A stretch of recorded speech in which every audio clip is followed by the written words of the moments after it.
প্রচণ্ড সন্দেহ হলো আমার।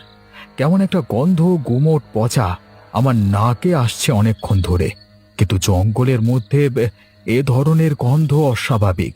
আমি চুপচাপ কিছুক্ষণ দাঁড়িয়ে রইলাম, কেউ যাতে কোনো রকম বিরক্ত না হয় তাই আর ডাক দিলাম না। হঠাৎ করে শুনতে পেলাম একটি ধাতব শব্দ, কেউ যেন কিছু কুপিয়ে কাটছে। কি ব্যাপার? এই শব্দটা কিসের? আমি ধীরে ধীরে সেখানে এগিয়ে গেলাম। তারপর যা দেখলাম তাতে আমার বুকের রক্ত শুকিয়ে গেল। আমি দেখলাম একজন লাল চোখওয়ালা বুড়ো মতো জিন একটা মানুষের দেহকে কুপিয়ে কুপিয়ে কাটছে।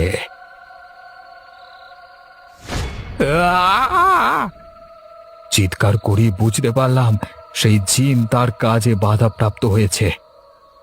কে কে বাইরে? হাতে থাকা রক্তাক্ত দা নিয়ে বাইরে বেরিয়ে আসবার উপক্রম করলো ওই জিন। আমি আর এক মুহূর্ত সেখানে দাঁড়ালাম না, যা আছে কপালে বলে জঙ্গলের রাস্তায় নেমে দৌড় দিলাম। দৌড়াতে দৌড়াতে আমি বুঝতে পারলাম, ভুলবশত আমি জিনেদের লাশ কাটা ঘরে চলে গেছিলাম। বলো কি দাদা, কালকে রাতে তাহলে তুমি এরকম বিপদে পড়েছিলে? সত্যি অবিশ্বাস্য লাগছে আমার। শুধু অবিশ্বাস করলে চলবে না, আমাদের একটু খোঁজ করে দেখতে হবে হঠাৎ করে সেখানে এরকম জিনেদের লাশ কাটা ঘর এলো কিভাবে, আর সেখানে মরা সাপ্লাই কে দেয়। হ্যাঁ দাদা, তুমি ঠিকই বলেছ, এটা একটা প্রশ্নের বিষয়। তুমি যে মরাগুলো দেখেছিলে সেগুলো কি সত্যি মানুষ? এক মুহূর্ত দেখে আমার মনে হয়েছিল সবে হয়তো মরেছে, তাদেরকে নিয়ে এসে সেখানে রেখে দিয়ে গেছে। গো দাদা গো, আমি মরবার পর ওখানে যেতে চাই না গো, তাহলে কি করব? আরে পাগল, তোকে ওখানে যেতে কে বলেছে? কিন্তু বেঁচে থাকতে আমার সঙ্গে তোকে একবার ওখানে যেতে হবে নিশ্চয়ই। কিন্তু কিছু যদি হয় দাদা, তাহলে কি করব? তুই তো জানিস, কোনো বিষয়ে আমার একটু কৌতূহল জাগলে সেই কৌতূহলটা যতক্ষণ না কাটাই ততক্ষণ আমার শান্তি করে ঘুম হয় না। কালকে আমি এই ঘটনাক্রমে চলে গেছিলাম তাই, কিন্তু ওদের ব্যাপার আমি কিছুই বুঝতে পারিনি। সারা রাত ভেবেছি, তাতেও ধরতে পারিনি। ছেড়ে দাও না দাদা, ছেড়ে দাও। যে যেমন আছে, যেখানে আছে থাক। ওরে সে তো জানি, কিন্তু তুই একবার চিন্তা করে দেখ, কোনো মানুষের দেহ কেন থাকবে ওখানে, সেটাও কি ভাবনার বিষয় নয়? ঠিকই দাদা, তাহলে কবে যাবে আমাকে বলবে, আমিও তোমার সাথে যাব।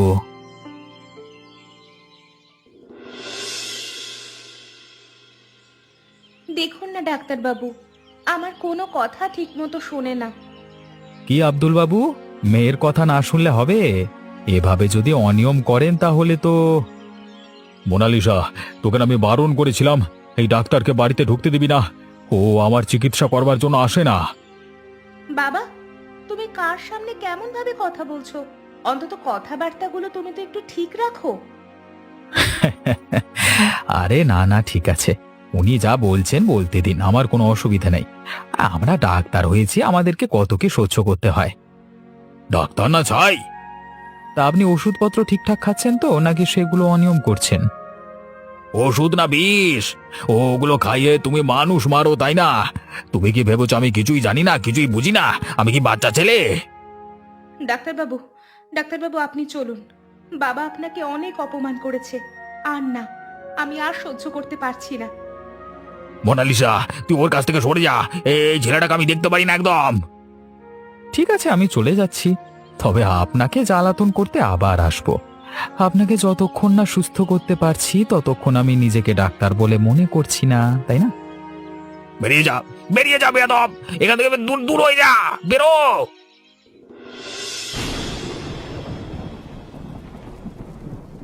ইস, বৃষ্টিটা এমন ভাবে আজকে নেমেছে, ধুর, আজকে না বের হলেই ভালো তো। কি ডাক্তার, মরা কই? আরে এই তোমার জ্বালায় আমি দেখছি পাগল হয়ে যাব। গ্রামের অনেক লোক আমাকে সন্দেহ করতে শুরু করেছে। তার মানে আমার মরা তুমি আজকে আনোনি? তাহলে আমি আজকে কি কাটবো? তা আমি বলতে পারবো না। আরে তুমি তো মরে গেছো, ইচ্ছে করলে যেখান থেকে যেখানে সেখানে যেতে পারো। এই ঝড় বৃষ্টির মধ্যে আমার এখানে আসতে কি অবস্থা হয়েছে সেটা দেখতে পাচ্ছো? এরপরে আমার কথা না শুনলে তোমার অবস্থা আরো খারাপ হয়ে যাবে। বেশ তো, আমার অবস্থা খারাপ করে যদি তোমার ভালো হয় তাহলে করো, আমার কোনো অসুবিধা নেই। তোর দেখছি আমার প্রতি কোনো ভয় নেই, সব ভয় কি উড়ে গেছে নাকি? তুমি যদি মিথ্যে মিথ্যে আমাকে ডেকে এখানে এনে হুমকি দাও তাহলে কি হবে বলো? আমি তো বলেছি আজকে না হোক কালকে তোমার জন্য মরা এনে দেবো, কিন্তু তুমি সেই নাছোড়বান্দা, প্রত্যেকদিন তোমার একটা করে মরা চাই। কি বলবো বলো দেখি? তুই যখন রোগীকে ভুলভাল বুঝিয়ে মেরে ফেলিস আর তার কাছ থেকে টাকা নিয়ে বড়লোক হোস তার বেলায়। আমি খারাপ ওষুধ দিই বলি তোমার কাছে প্রতিদিন একটা করে মরা আনতে পারি। তাহলে আজকে কই? আরে বেটা বুড়ো মরছেই না, কি আর বলবো, অনেক রকম খারাপ ওষুধ দিচ্ছি কিন্তু কিছুই হচ্ছে না, কিছু না কিছু ভাবে ঠিক বেঁচে যাচ্ছে। তুই বলিস তো আমি গলা টিপে মেরে দিয়ে চলে আসি? আমাকে একটু সময় দাও, আমি ঠিক সময় তোমার কাছে মরা নিয়ে এসে হাজির হব। এত তাড়াহুড়ো করলে হবে না সব জিনিসটা। গ্রামের লোকের চোখ এড়িয়ে আমাকে অনেক কিছু করতে হচ্ছে, যদি এখান থেকে আমার ডাক্তারখানা উঠে যায় তাহলে? তাহলে আর কি, তোকে পৃথিবী থেকে তুলে নেওয়ার দায়িত্ব আমার। জানি না এই জিনকে পুষে রেখে আমি যে কি যে ভুল করলাম। না না না না, টাকা তো পকেটে আসছে, থাক যেমন আছে থাক। দুবার হুমকি একটু খেয়ে নিলে কি অসুবিধা আছে? অসুবিধা নেই।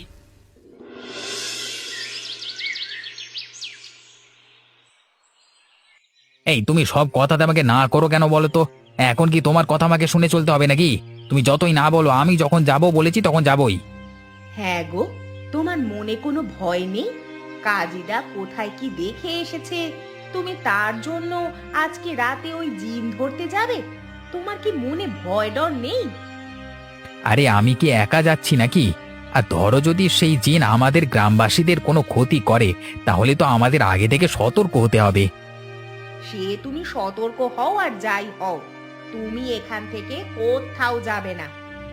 আমি তোমার কথা শুনতে রাজি নই। আমি আজকে রাতে যাব, তাতে তুমি যদি আমার উপর রাগ করো তাতেও আমার কিছু করার নেই। তুমি আমার কথাটি একটিবার ভেবে দেখছো না? যদি তোমার কিছু হয়ে যায়, কিছু অঘটন ঘটে, তাহলে আমি কি নিয়ে থাকবো? সবই বুঝছি, কিন্তু যদি কালকে কাজই দাও সেরকম কিছু দেখে থাকে, তাহলে জানবে আমাদের আরো বিপদ। আমাদের বিপদ কেন হতে যাবে? আমরা কি কারোর কোনো ক্ষতি করেছি? কিন্তু কেউ যদি আমাদের ক্ষতি করে তাহলে তো সাত পাঁচ আর ভাববে না, ক্ষতি করি তবে ছাড়বে। আরে কাজীদা তো এটাও বলেছিল যে সে নাকি দেখেছে সদ্য মরা জ্যান্ত লোকের লাশ। তার মানে এটা বুঝে নিতে হবে কেউ বা কারা এসব লাশ ওখানে দিয়ে আসে। তাহলে কিছু বুঝলে? আমি কিচ্ছু বুঝতে চাই না, তোমার যা ইচ্ছা তুমি করো, কিন্তু খুব সাবধানে করবে। তুমি ছাড়া আমার আর কেউ নেই, আমার কথা একটু মাথায় রেখো দয়া করে।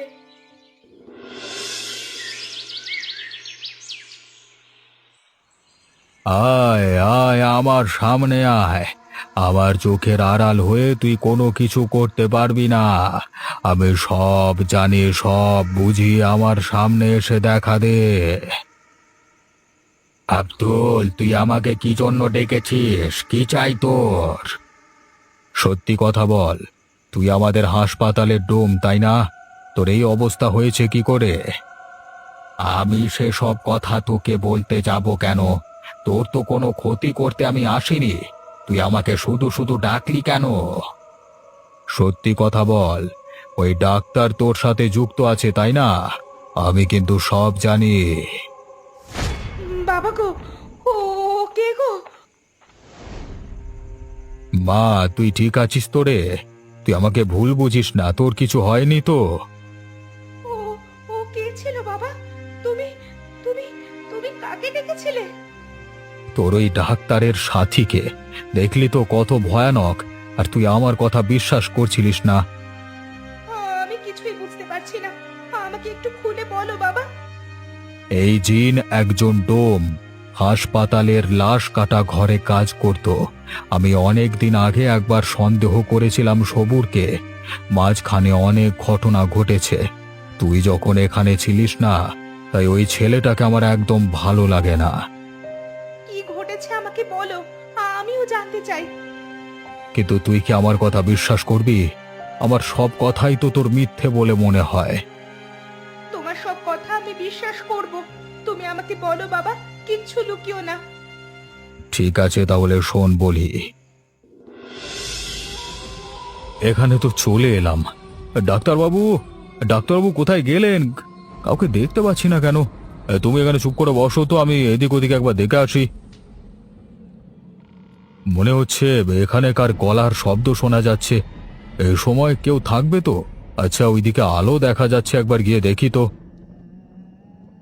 আপনি ভুল করছেন। সব ধর্মের মানুষের একটা রীতিনীতি আছে। এইভাবে মৃতদেহের মধ্য থেকে সমস্ত জিনিস আমি চুরি করে নিতে পারি না।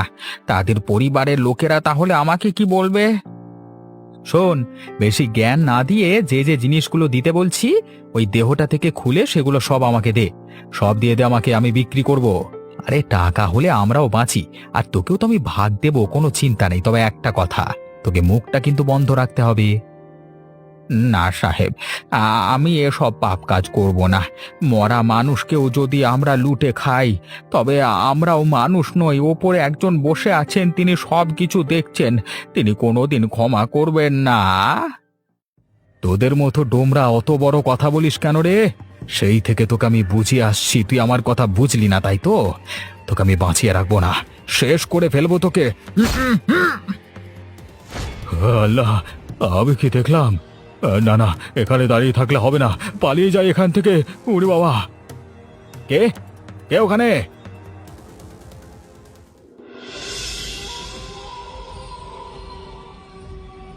হ্যাঁ দাদা, কতক্ষণ এখানে বসে থাকবো? মনে হচ্ছে মশা এরপর তুলে নিয়ে চলে যাবে আমাদেরকে। চলো না দাদা, চলে যাই এখান থেকে। শুধু শুধু জিন ভূতদের পেছনে লেগে কি লাভ? ওই দেখো দাদা, লাশ কাটা ঘরের ভেতরটা হঠাৎ আলো জ্বলে উঠলো। তার মানে কি? হ্যাঁ, আমাদের সুযোগ চলে এসেছে। চল, চুপি চুপি গিয়ে দেখি। তবে সাবধান, একদম মুখে আওয়াজ করবি না। যদি ওই জিন আমাদেরকে দেখতে পায় তাহলে কিন্তু আমাদের আর রক্ষে নেই।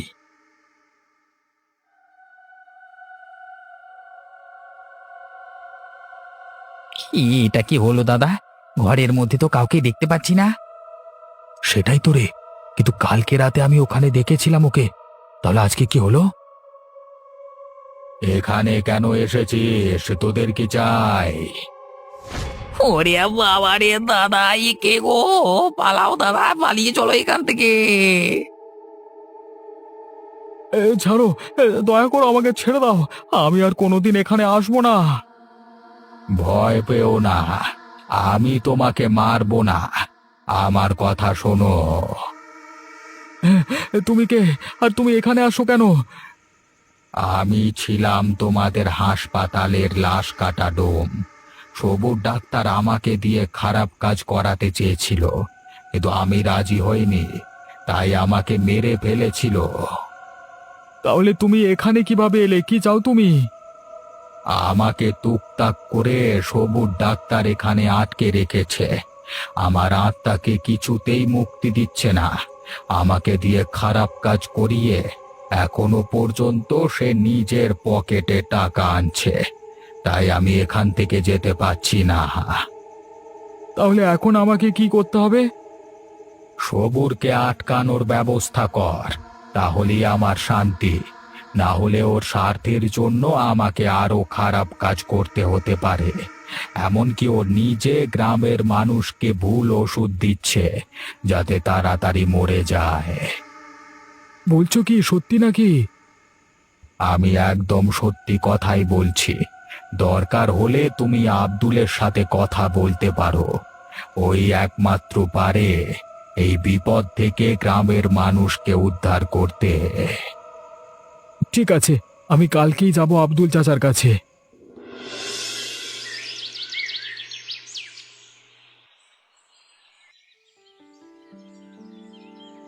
কাজী দাদা, তুমি এ কি বলছো? সত্যি করে ওই জিন তোমাকে বাবার কাছে আসতে বললো? তুমি বিশ্বাস করো বোন, আমি এক বর্ণ মিথ্যে কথা বলছি না। কালকে রাতে আমার সাথে মুখোমুখি হয়েছিল, তখনই সে বলল আমাকে এসব কথা। এখন আপনি কি বলছেন চাচা? সে এক পবিত্র আত্মা ছিল, যতদিন বেঁচে ছিল নিজের কাজ সৎভাবে করেছে। সবুর ওকে শয়তানি খেলায় ফাঁসিয়ে মেরেছিল, এখন সে বাধা পড়ে আছে। আমাকে ওই জিন তাই বলল। এখন তাহলে কি করব? একটাই পথ, সবুরকে হত্যা করতে হবে। হত্যা? কিন্তু সে তো ডাক্তার, আশা করছি চারিদিকে ওর অনেক ক্ষমতা আছে। তাহলে ওর ক্ষতি করে আমরা কিভাবে বাঁচবো যদি কোনোদিন আমরা ধরা পড়ে যাই? অন্য কোনো উপায় নেই বাবা? যদি আমরা কিছু করতাম, অন্তত ওর মুখ থেকে সত্যিটা বার করতাম। সবুর অনেক শেয়ানা, তোরা যদি ভেবে থাকিস যে ওর মুখ থেকে সমস্ত সত্যি কথা বের করে নিবি, যে ও কিভাবে ওই জিনকে বন্দি করে রেখেছে সব জানবি, তাহলে কিন্তু ভুল ভাবছিস। উল্টে তোদের ক্ষতি হয়ে যেতে পারে। ও তো তোমাকে বাড়িতে দেখতে আসছে, যদি আমি কোনোভাবে... ওরে পাগল, ও আমাকে এখানে দেখতে আসেনি, আমাকে মারতে এসেছে। যে ওষুধগুলো দিয়ে যায় সব বিষ, আমাকে আস্তে আস্তে খাইয়ে পাগল বানিয়ে দেবে, তারপর মেরে ফেলবে। আমি প্রথম দিন থেকে ওর দেওয়া একটা ওষুধও খাই না। আপনি ওকে প্রথম সন্দেহ করলেন কিভাবে?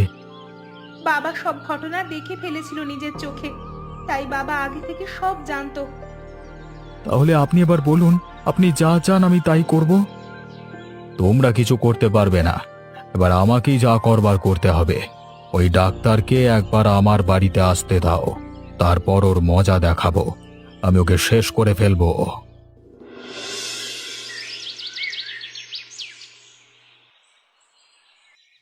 আমি আমি কিছুই করতে পারিনি পায়েল।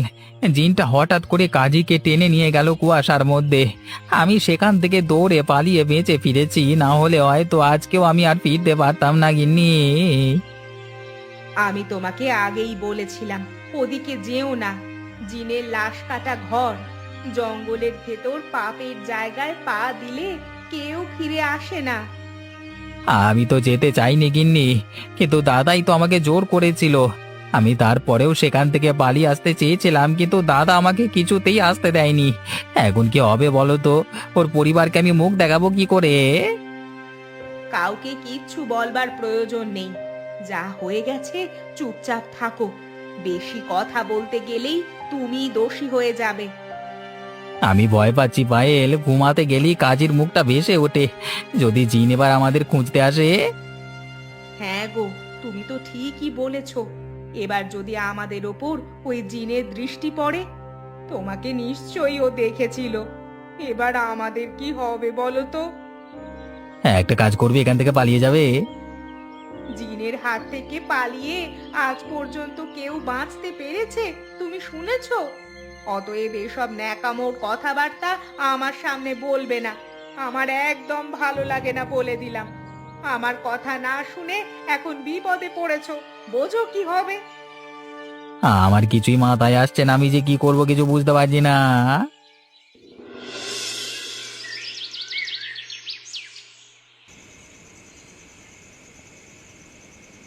কিন্তু এদিকে যে মহা চিন্তার বিষয়, আমার মনে হচ্ছে আমার দেওয়া ওষুধগুলো আপনি খাচ্ছেন না। এইভাবে হলে তো আপনাকে সুস্থ করা আমার পক্ষে সম্ভব নয়। শরীর আমার ঠিকই আছে, কিন্তু মন অনেক কিছুই দেখেছে কিনা হঠাৎ করে, তাই জন্য আমার মন থেকে বের করতে পারছি না অনেক জিনিস। সেই নিয়ে সবসময় চিন্তিত থাকি আর কি। আপনি বয়স্ক মানুষ, এসব কল্পনা করবেন না। ওষুধ খাওয়াটা জরুরি, আর মনে যা আছে তা বের করে দিন। এসব ভাবনা চিন্তা করে লাভ নেই। সেই রাতের কথা তোমার মনে আছে, যখন তুমি ওই হাসপাতালের ডোমকে মেরে ফেললে? আপনি আপনি কি বলছেন? আমি তো কিছুই বুঝতে পারছি না। কোন ঘটনার কথা বলছেন আপনি? ভেবে দেখো একটু, নিশ্চয়ই জানতে পারবে। আর একটু ভাবো। না, আমি আর ভাবতে পারছি না। আপনি যদি দয়া করে আমাকে বিষয়টা বলতেন তাহলে খুব ভালো হতো নাকি? সময়টা বেঁচে যেত, তাই না? আমি দেখেছিলাম লাশ কাটা ঘরের সমস্ত ঘটনা। ওই ডোমকে তুমি হত্যা করেছিলে ওই রাতে, আমি নিজের চোখে দেখেছিলাম। আমি শব্দটা তাহলে সেদিন ঠিকই পেয়েছিলাম। আমার মনে হয়েছিল কেউ যেন আড়াল থেকে সমস্ত কিছু দেখে নিয়েছে। তাহলে তুই সেই ছিলিস। তাহলে তো তোকে আর বাঁচতে দেওয়া যাবে না। আপনার সাহস তো কম নয়। আমার সামনে আমার বাবাকে আপনি হুমকি দিচ্ছেন। আপনার লজ্জা করে না? লজ্জা আমার নেই রে, তোর বাবা আর বাঁচবে না। দেখ তবে। কি হলো, আমাকে ডাকলে কেন? তুই জিন ডেকেছিস, কিন্তু তুই আমার কিছু করতে পারবি না, সেই ক্ষমতা তোর নেই। দেখ তবে কিছু করতে পারি কিনা। এক্ষুনি একে হত্যা কর তুই, তারপর তোর সেই লাশের খিদে পূরণ কর, আর এক মুহূর্ত সময় নষ্ট করবি না। আমাকে ক্ষমা করবেন, ওর আদেশ আমি অমান্য করতে পারবো না, না হলে ও আমাকে অনেক কষ্ট দেবে।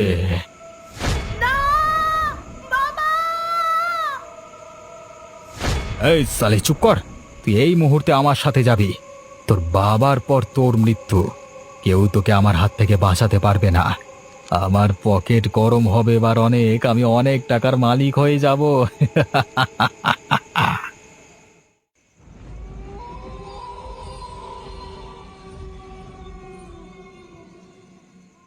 তুমি ফিরে এসেছো দেখে সত্যি বিশ্বাস হচ্ছে না দাদা। ওই জিন তোমাকে নিজের কাছে পেয়ে তার দুঃখের কাহিনী শুনিয়েছে, মানে এটাও কি হয় পৃথিবীতে? ওর চোখে একটা দুঃখ ছিল, আমি পালাইনি বলি হয়তো আমায় কিছু করেনি, আমাকে বিশ্বাস করে সমস্ত কথা বলেছে। সত্যি সৎ মানুষের সঙ্গে পৃথিবীতে কি এরকমই হয়? কালকে রাতে আমি তো পাগল হয়ে গেছিলাম, বারবার মনে হচ্ছিল তোমার আর খোঁজ পাবো না। এখন কি করবে কিছু ভেবেছো? ওই জিনকে কিভাবে উদ্ধার করবে? ভাবছি, কিন্তু বুঝতে পারছি না কোথা থেকে শুরু করব। আমার মাথায় সমস্ত কিছু গোলমাল পাকিয়ে যাচ্ছে। আমি আজকে আব্দুল চাচার কাছে গেছিলাম। চাচা কি বললো? চাচা আগে থেকে সমস্ত কিছু জানতো, কিন্তু এতদিন চুপ করেছিল। উনি বললেন যে ও দাদা, দাদা দেখো এসে গেছে দাদা, এবার কি হবে? আমাদের যে মেরে ফেলবে দাদা।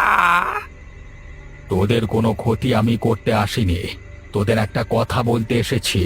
তোদের হাতে কিন্তু বেশি সময় নেই। কি হয়েছে? কিসের সময়ের কথা বলছো? সবুর মোনালিসাকে তুলে নিয়ে চলে গেছে, আব্দুলকেও আমি মেরে ফেলেছি। এই সমস্ত কিছুই সবুরের কথা মতো হয়েছে। ওর কথাকে আমি অমান্য করতে পারবো না, সেটা কেন খুব ভালো করেই জানিস। তুমি আব্দুল চাচাকে মেরে ফেলেছো? হায় আল্লাহ, এবার কি হবে?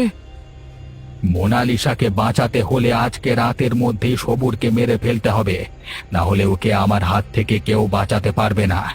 আর সবুর মাঝখান থেকে অনেক টাকার মালিক হয়ে যাবে। তাজা লাশের অঙ্গ অনেক টাকায় বিক্রি করতে পারে সে। ঠিক আছে, দেরি করা ঠিক হবে না আর। আমরাই আজকের একটা সমাধান করব। সবুরের আজকে শেষ দিন। আজকে রাতের বেলায় জঙ্গলে চলে আসিস, কথাটা যেন ভুলিস না আমার।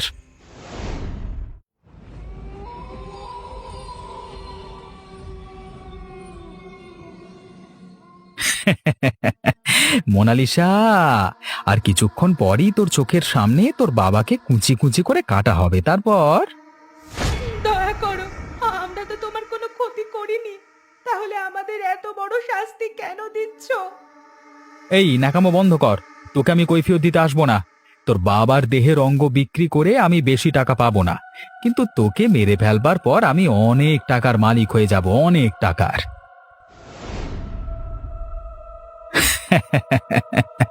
এই তো চলে এসেছে। এই, এবার তুমি কাটতে শুরু করো। মোনালিসা মরবার আগে একবার শেষ ধাক্কাটা পাক।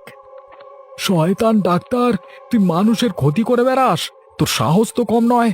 তোকে আজকে শেষ হতে হবে। এই সমস্ত হত্যালীলা চিরদিনের জন্য বন্ধ করে দেব। সবুর কিছু বুঝে উঠে নিজেকে সামলাবার আগেই তারা দুজন মিলে সবুরের বুকে ছুরি গেঁথে দেয়। আর কোনো শব্দ করতে পারে না সে, নিমেষের মধ্যে প্রাণ হারিয়ে ফেলে। বাঁচালে, শয়তানটা মরে গেছে, এখন আর কোনো চিন্তা নেই। এবার তোমরা সারা জীবনের মতো মুক্ত, আর তোমাদের কেউ কোনো ক্ষতি করতে পারবে না। আমিও সারা জীবনের মতো মুক্ত। তোমরা তোমরা এখানে কিভাবে কিভাবে জানলে যে? ওই জিন আজকে এইমাত্র আমাদের কাছে গিয়েছিল। তোমাকে যে সবুর তুলে নিয়ে চলে গেছে সেই ঘটনা বলে তোমাকে বাঁচানোর জন্য অনুরোধ করে এলো। আমরা আর থাকতে না পেরে এখানে চলে এলাম। ভাগ্যিস ওই জিন ছিল, না হলে আজকে তোমাকে কেউ বাঁচাতে পারতো না মোনালিসা। দাদা চলো, আর দেরি করে লাভ নেই। এক্ষুনি আমরা চাচার মৃতদেহটাকে কবর দিয়ে দিই, আর এই জায়গায় থাকতে ভালো লাগছে না।